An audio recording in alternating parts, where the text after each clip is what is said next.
also a water diviner. Oh, good. Yeah. There's a water diviner on the Lithgow Council. Why don't we take a panda? And a panda.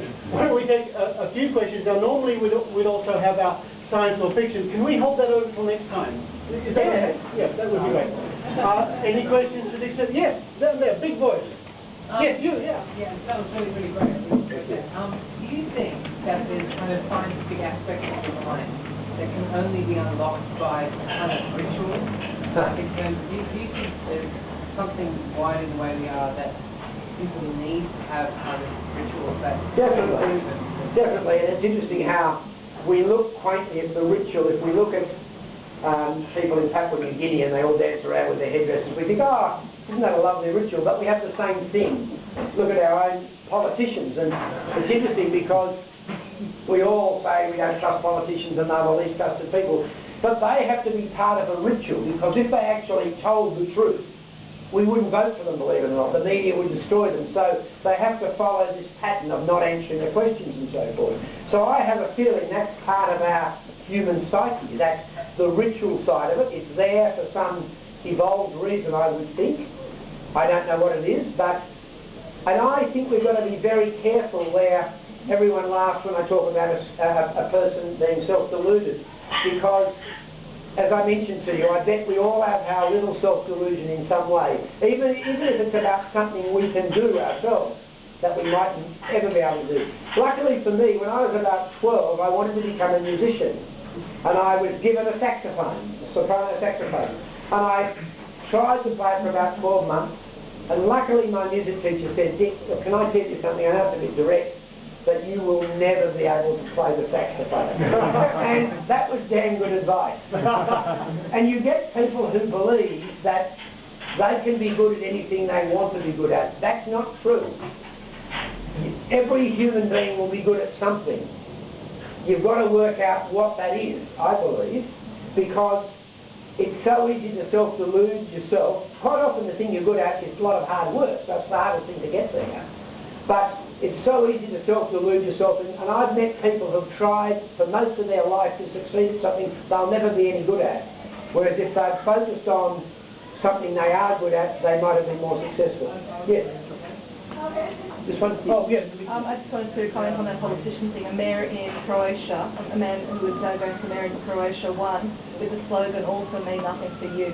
By an outstanding majority. And the reason when people were asked, why did you vote for him, because at least he was honest. Well, I'd love if I stood for politics. That's exactly what I do, because, I mean, I think we're all driven by selfishness. I give a few dollars to charity, and the reporters come up to ask me about it, and I say, well, it's selfish, it makes me feel good. And I said, I do not donate, oh, but Mr. Smith, you also have a... I said, no, I don't. I do it only for selfish reasons. And I'd love to have a nice waterfront. One day maybe I will, but the interesting thing is I get more satisfaction from donating to important causes than having a waterfront. The second I can get more satisfaction from having the waterfront, that's when I'll have it. And so it doesn't worry me at all, and I just find it's amazing how they say, oh yes, but Dick, it's not really that. And when I say it's because it makes me feel good, I said, yes, it's only that. And I happen to believe that's how we're all motivated. And I think we've evolved in this world, and we're on this earth because anything that has threatened us, we have removed. So it's very hard to change that, isn't it? I'm amazed at how peaceful we are when you consider how aggressive we must be to be on this earth and to basically still be here. I mean, we've adapted the best. Someone said to me, it's not survival of the fittest, it's the survival of the species that can adapt the best. And we've certainly been able to do that so far. Let's take one more question and we can all get back to good old drinking and eating. Anyone? Oh, one over here, yeah. Is there anything you're superstitious about? Yeah. Yes, it's interesting. Now, don't... can you turn off the podcast? It's quite interesting. I am a total skeptic. I can tell you, I'm even skeptic about skepticism. Ian Climate has written this book where he's skeptical about climate change. I'm skeptical about his book. So it's interesting, but I do have gee, I shouldn't be admitting this, should I? But I have little good luck charms and things. I have a bit of Kingsford Smith fabric, which Kingsford Smith plane went right around the world. It never killed anyone. Quite amazing. The Southern Cross. And so someone once gave me about a 2-inch by 2-inch bit of fabric. So I've done 5 flights around the world, and I always take my bit of fabric and I put it on the plane. And I call it my good luck charm. Now, I suppose if you really analysed it, I'd say, well, it doesn't really have any effect, but maybe it does, and there's a rational explanation for it. And that is that I'm thinking, to me it's like karma. I absolutely believe if you do the right thing, right things will happen to you.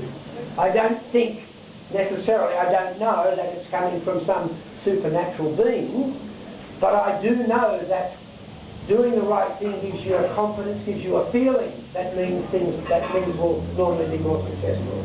So it's the same with my little bit of Kingsford Smith fabric. I shouldn't really admit to this. I once took off without it, and I was quite worried, and then I thought, hold on, I'm patron of the Australian Skeptics. So if anyone really asked me, I wouldn't say this has any effect other than it makes me think of Kingsford Smith, who was a damn good pilot, who was very careful, a good risk manager, and the Southern Cross was never damaged. So hopefully that will move over. If I use that type of discipline, I'll be the same, and so far I have been. Thank you. Thank you.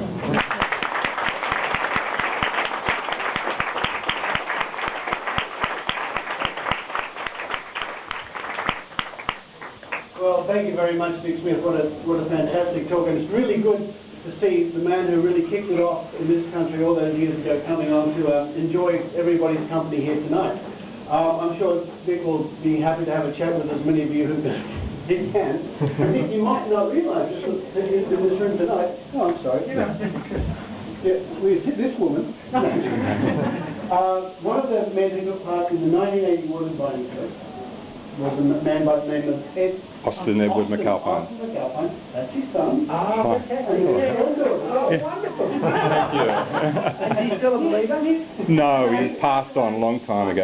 But he believed it right till the end that he could do it. Yes, yes, I think yes. on the DVD, James Randi asked, "Do you still believe?" After being shown that you were wrong, and he was the first one to put his Oh no, it's a wonderful thing. It's a good part about our human psyche, I think, that we can all be a little bit deluded. The water dividing test which Dick was talking about is actually available through the Australian Skeptics online shop on a DVD, which is lovely quality, together with lots of other documentaries about water dividing, or you can watch it online.